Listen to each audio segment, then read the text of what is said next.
Boa tarde, bom dia, boa noite a todos os amigos dessa casa espírita que eu gosto tanto, que é a Fraternidade. E hoje a gente tem um tema muito interessante, um tema que eu gosto muito, que tem a ver com Paulo de Tarso, que é o capítulo 148 do livro Palavras de Vida Eterna, um Bom Combate. Vamos fazer a prece, depois eu vou ler o texto. Ou melhor, vou ler o texto, depois a gente faz a prece e aí a gente continua com o nosso bate-papo. A mensagem diz assim: no bom combate, é o título. Combati o bom combate, acabei a carreira, guardei a fé. A segunda carta de Paulo a Timóteo, capítulo 4, versículo 7. Nas lides da evolução, há combate e bom combate. No combate, visamos aos inimigos externos, brandimos armas, inventamos ardis, usamos astúcias, criamos estratégias e, por vezes, saboreamos a derrota de nossos adversários entre alegrias falsas, ignorando que estamos dilapidando a nós mesmos. No bom combate, dispomos-nos a lutar contra nós próprios, assestando baterias de vigilância em oposição aos sentimentos e qualidades inferiores que nos deprimem a alma. O combate chumba-nos o coração à crosta da terra em afetivos processos de reajuste na lei de causa e efeito. O bom combate liberta-nos o espírito para a ascensão aos planos superiores. Paulo de Tarso, escrevendo a Timóteo nos últimos dias da experiência terrestre, forneceu-nos preciosa definição desse sentido. Ele, que andara em combate até o encontro pessoal com Cristo, passou a viver no bom combate, desde a hora da entrevista com o Mestre. Até o caminho de Damasco, estivera em função de louros mundanos, ávido de dominações transitórias.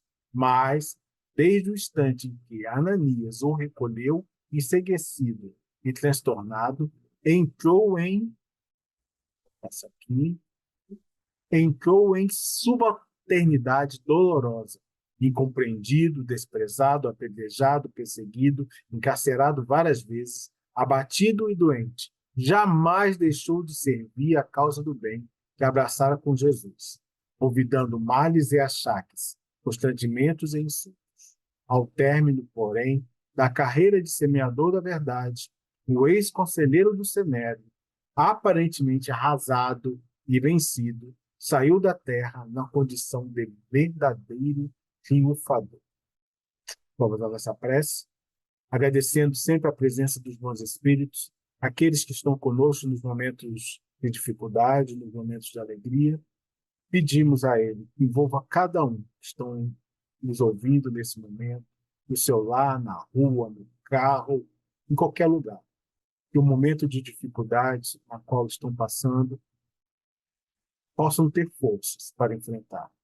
E que se estiver passando por um momento de alegria, que aproveite, entenda e se prepare para tudo que há por vir no futuro. Ser conosco, hoje, sempre, que assim seja. Bem, como eu disse, esse capítulo do livro Palavra de Vida Eterna fala de Paulo. Paulo falando dele mesmo, né? Porque é um trecho dessa carta que ele fala do bom combate. Primeiro, Emmanuel coloca muito bem que na vida nós temos combate, nós temos lutas, nós temos POs, como diz a gíria, nós temos batalhas a vencer. É normal. No nosso mundo de provas e expiações, passando para a regeneração, faz parte do nosso processo evolutivo. Coisas pequenas, coisas do dia a dia, coisas que têm a ver com nossa família, com o nosso trabalho, com nossos amigos, nossos colegas, pessoas que nós encontramos em qualquer local do mundo, seja em viagem, seja aonde nós existimos. Nós temos coisas a cumprir. Mas Paulo, ele ressalta, melhor, Emmanuel, quando Paulo fala de bom combate, ele está falando do combate interno. no combate com as nossas deficiências, com aquilo que ainda não aprendemos, com aquilo que ainda não melhoramos, com situações que têm a ver com o nosso avanço moral. O combate é o combate corriqueiro. Nesse combate corriqueiro, infelizmente, ou felizmente, depende do ponto de vista, a gente enfrenta pessoas. Então, seja uma prova de um concurso, que é sim uma corrida por uma melhor posição, onde alguns vencem, outros não, o que faz parte.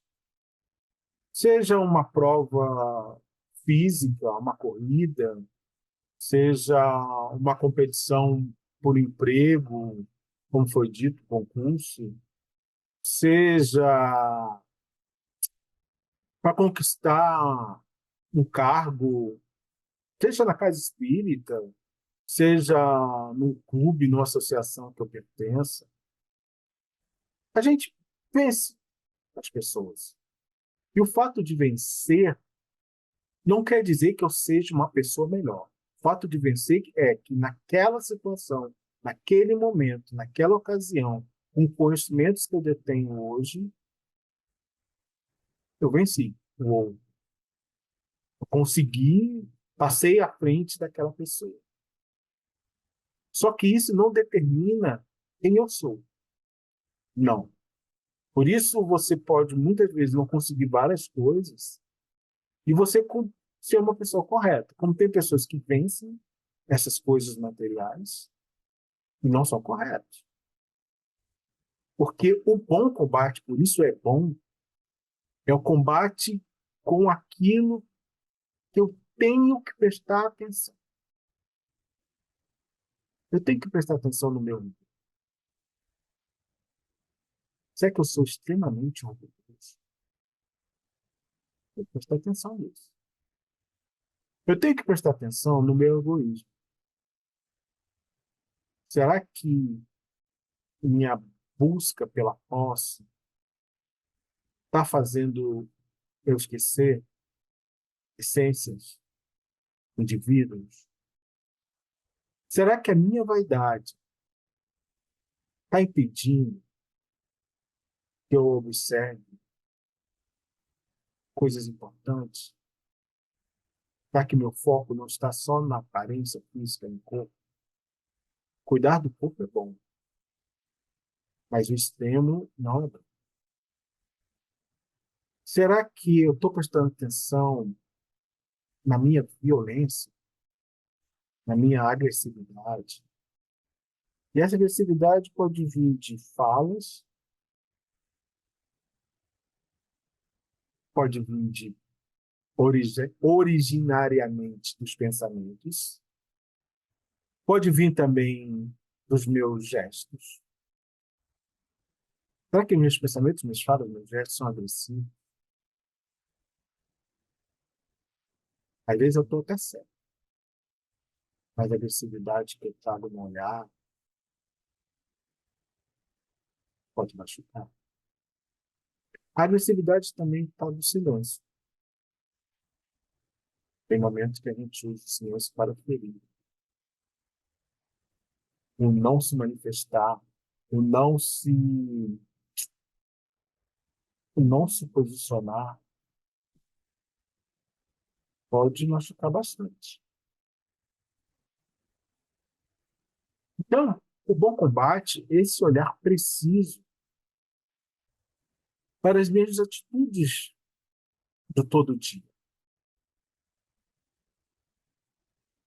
Eu posso, no combate, ser um bom combatente. Eu posso ser, no combate, ser íntegro, ser leal.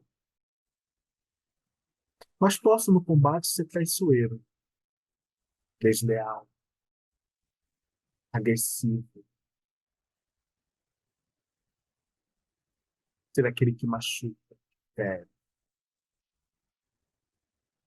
Então, não basta viver. Não basta estar vivendo as provas do dia a dia. Não basta. É necessário ser um bom combatente. O bom combatente, ele está prestando atenção no outro. A gente está prestando mais atenção em si. Será que esse comportamento que eu estou tendo, ele está me prejudicando? Às vezes eu estou vencendo. Às vezes eu estou passando nas provas. É muito comum, né, na fase da infância, adolescência, a gente está na escola, a gente está tirando boas notas. A gente pode ter coisas não legais dentro da gente. Eu não estou percebendo. As intenções. Qual é a verdadeira intenção? O que me motiva? O que me leva para frente? E às vezes, o bom combatente, travando o bom combate, diante do combate, ele pode desistir em prol do seu bom combate. Perceberam? O combate não é o objetivo principal. O combate é meio, é caminho, é jornada. O bom combate é o nosso objetivo. Emmanuel coloca muito bem, como foi lido, que Saulo era um vencedor do mundo. Era um homem atlético, bonito, esguio, que trazia nas suas feições uma, um ar que atraía as pessoas à sua volta. Ele tinha um magnetismo, tinha, tinha uma necessidade de poder, por isso estar no Sinédrio era importante, a sua vaidade. Era um homem que detinha, assim, diante dos judeus, uma perfeição. Verdadeiro judeu. O fariseu por excelência. Sim. Quem leu Paulo Estevam, não dá para não falar de Paulo sem falar de Paulo Estevam, percebe que ele detinha também sonhos concretos de constituir uma família através da sua amada, com a sua amada Micael. Tinha Gamaliel como um seu mentor, mas objetivava, quando Gamaliel deixasse, assumir o lugar dele. Então estava tudo meio pronto para mim. Nasceu no lugar certo, no momento certo, falava em grego, era cidadão romano. Então ele tinha tudo ali, tudo do mundo. E o que é mais grandioso, assim, é da jornada do Cristo, é que o Cristo escolhe essa pessoa, escolhe esse indivíduo para continuar uma jornada que se inicia com Estevão. Com a morte de Estevão, e aí eu me refiro novamente ao que está no Novo Testamento, mas com mais profundidade a Paulo Estevão. A partir daquele momento, com a morte daquele que é o primeiro mártir do cristianismo, que falava bem, e tinha um caminho, uma jornada, Saulo aparece naquele momento no meio do caminho de Estevão. Estevão dava o bom combate, estava travando o bom combate desde o início. Quando Estevão tem conhecimento do Cristo, se apaixona, era tudo o que ele esperava. Pega a doutrina do Cristo, pega o Evangelho, coloca dentro do seu coração. Jesus, que é o Evangelho, pega ele e coloca no seu coração. E coloca aquilo como verdade. Mas no meio do caminho tinha Saulo. Vocês já imaginaram que Saulo, se ele estivesse travando também o bom combate, ele iria se aliar a Estevão. Ia ser Saulo, Estevão e Abigail, encarnados, em prol do Evangelho. Esse era o planejamento. Você não pode acreditar que o planejamento de Jesus era que Saulo matasse Estevão. Não, não era isso. O planejamento era: Saulo já tem Abigail, vai trazer de novo Abigail para perto de Estevão, vai fortalecê-lo. E a partir daí ele se associa a Estevão. E a partir dessa associação, esse trio maravilhoso, vai levar o Evangelho assim a locais inimagináveis. Estejam juntos.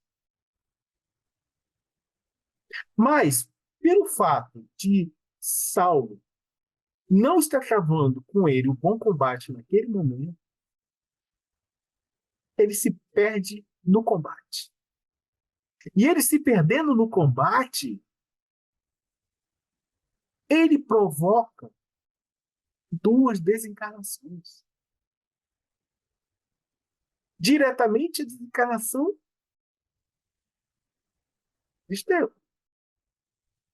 Mas indiretamente ele também provoca a desencarnação de Abigail. As duas pessoas que ele precisava para formar um trio. E Jesus precisava. E aí o que acontece sempre com o mundo espiritual, quando a gente interfere no nosso planejamento de uma forma ruim, eles replanejam. Eles trazem o plano B. E, se for necessário, o plano C. E o plano D. Porque o objetivo é o bom combate. Então, os planos são vários para que a gente chegue ao bom combate. Só que o plano B, ele não é mais fácil do que o plano A. O plano C não é mais fácil que o plano B. O livre-arbítrio de Saulo, durante o seu combate, interfere na vida de duas pessoas importantes. Estevão, que durante a morte já o perdoa, no seu processo desencarnatório já o perdoa. Abigail, que apesar de saber naquele momento que Saulo havia provocado a morte do seu irmão, ela também queria estar com ele, apesar de tudo. Mas o não combate interno de Saulo com ele mesmo fez com que ele renunciasse a também a presença de Abigail. E seu caminho fica tortuoso. Após a desencarnação de Abigail, ele fica transtornado. Já estava, fica mais. e culpa Ananias pelo mal causado. Ananias é aquele que apresenta o Cristo para Abigail, pois até aquele momento ela não conhecia a figura do Cristo.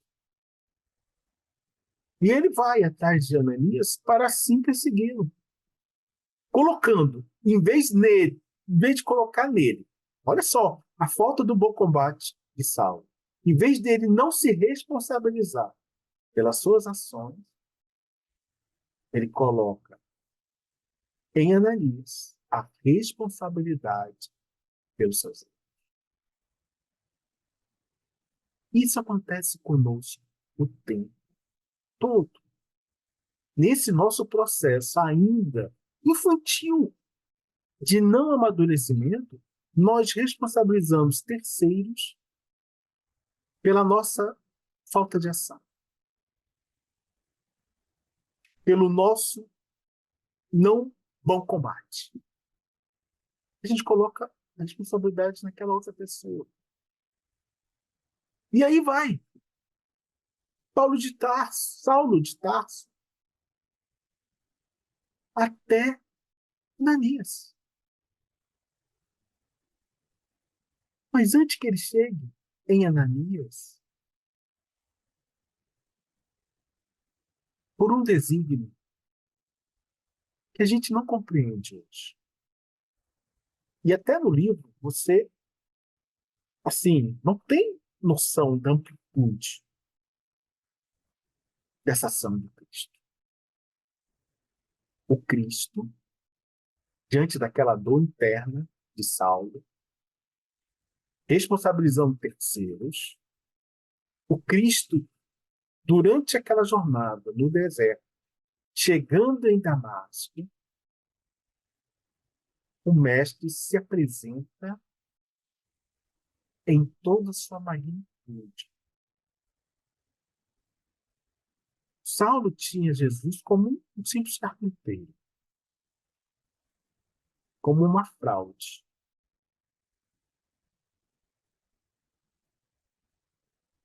E Jesus se apresenta para Saulo na sua magnitude de governador da terra. Por isso a luz, por isso a cegueira física de Saulo. E essa cegueira física simboliza a cegueira íntima, falta de bom combate. Jesus se apresenta com uma luz tão grande que Saulo cai do animal que ele estava. E Jesus, ele não acusa. Jesus não responsabiliza terceiros. Jesus simplesmente chega para Saulo e só ele o estava vendo. Os outros perceberam algo diferente, mas não estavam vendo. Jesus pergunta para Saulo, não acusa. Mas se você está matando cristãos, você matou Abigail, você matou Estevão. Não. Jesus não é desses. Por isso é. Ele simplesmente pergunta para Saulo, Saulo, Saulo, por que me persegues?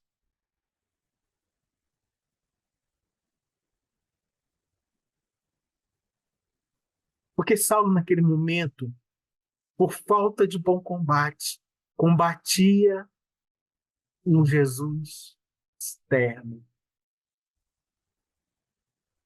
Um Jesus que já havia desencarnado, que estava no mundo espiritual. Ele queria matar nos corações das pessoas o Jesus que elas traziam. Sabe quando isso vai dar certo?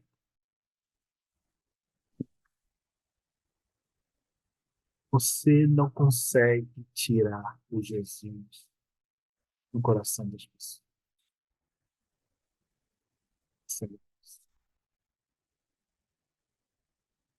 Quando Jesus internaliza dentro da gente, nos ajudando ao bom combate, não dá para tirar. E ele está. E o fato dele estar não dá para desvincular.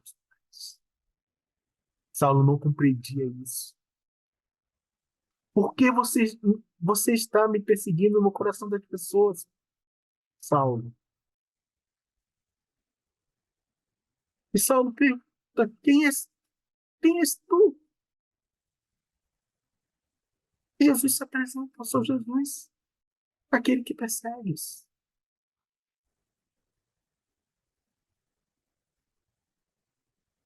Na verdade, nesse momento, Saulo entende que a perseguição que ele estava fazendo era uma perseguição do Jesus que ele queria que estivesse no coração dele, que ele não entendia. Mas nesse momento, ele entende. E quando ele entende, ele fala: Senhor. Quando ele fala Senhor, ele reconhece Jesus. Ele reconhece Jesus como governador. Ele reconhece Jesus como aquele que deveria ter vindo como o Messias. Ele reconhece que aquele era o Jesus que ele também buscava, só que ele não sabia como. Ele não sabia, mas era aquilo que ele buscava também. Nesse momento, ele reconhece a sua responsabilidade pelos atos. Ou melhor, o início do reconhecimento. Mas já reconhecia. Nossa, foi eu que errei. Fui eu que fiz mal. Quando ele diz Senhor, é o reconhecimento. É o que falta a cada um de nós. Reconhecer. Quando a gente reconhece, o primeiro passo está dado. Eu reconheci. Quando eu reconheço, é o que diz Kardec, né, no livro Céu e Inferno, o arrependimento. Arrependimento é reconhecer. Estou arrependido, porque eu reconheço ele.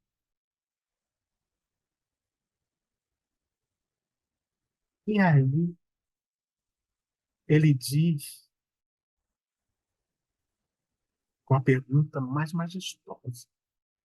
E é uma pergunta que a gente tinha que fazer o tempo todo para o Cristo. Talvez seja a pergunta mais importante que a gente deve fazer para o Cristo. Em vez de perguntar por que eu estou sofrendo, por que eu não ganho mais, por que essa dor não passa, por que isso? A pergunta que a gente tem que fazer por Cristo é: o que queres que eu faça? A gente não honrar isso. Esse assunto. O que queres que eu faça?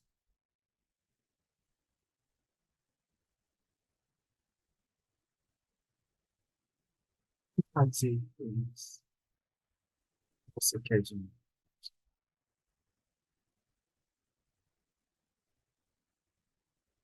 Porque a gente tira o nosso personalismo. E aí a gente começa a travar o bom combate. Porque eu vou ser humilde nesse momento. O que queres que eu faça é quem manda é você, sou eu. Olha só, isso necessita humildade. Porque na nossa vida a gente tem de você, o Senhor, do seu destino. Não,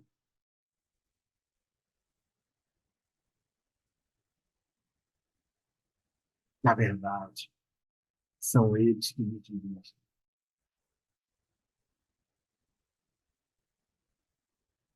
Você é mais comandado do que comandante. Jesus é comandante, mas ele é comandado. Todos nós somos comandados. Por mais comandante que você seja, todos nós somos comandados porque nós somos comandados por Deus. Enquanto a gente não entende isso, a gente não trava o combate. A gente não vai conseguir travar o combate. Como diz, Paulo passou por todas as torturas. E aí leia o livro. Não dá para gente falar de tudo. Todos os achares, como foi dito, derrotas, dores, todos os louros conquistados ele deixou para trás em prol do bom combate. Combate interno. Porque naquele momento ele era comandado.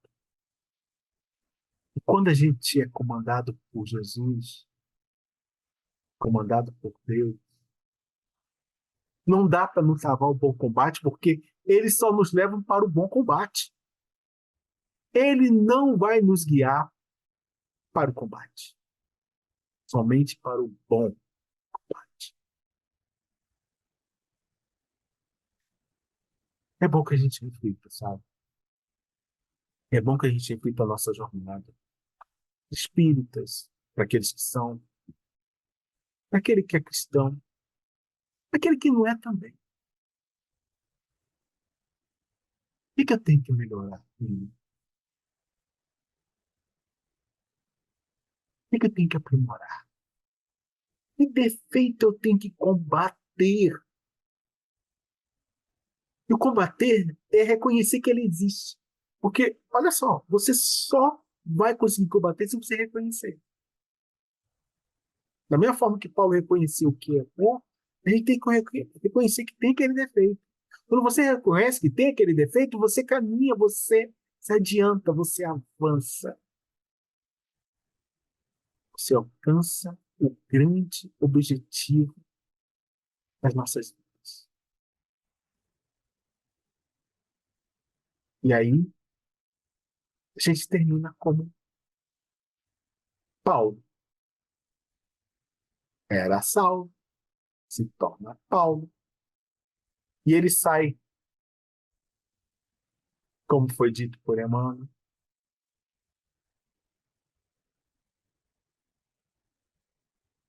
ao término, porém, da carreira de semeador da verdade, o ex-conselheiro do Cinema, aparentemente arrasado e vencido, e quando a gente estava no combate do mundo, a gente pode sair da terra arrasado e vencido. Na verdade, saiu da terra, do ponto de vista espiritual, na condição de verdadeiro triunfador.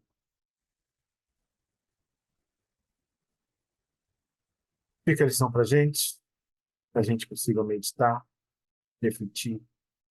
Capítulo 148 do livro Palavra de Vida Eterna. Leiam. Se possível, leiam Paulo Estevam. Se não todo, pequenos trechos já ajudam para que a gente entenda um pouquinho desse ponto. Muito obrigado. Fazer a prece, agradecer a presença dos bons espíritos, dos mensageiros de luz, que eles consigam nos ajudar a travar esse bom combate, os momentos de alegria, os momentos de dor, os momentos de compreensão e os momentos de incompreensões, os momentos de doenças físicas,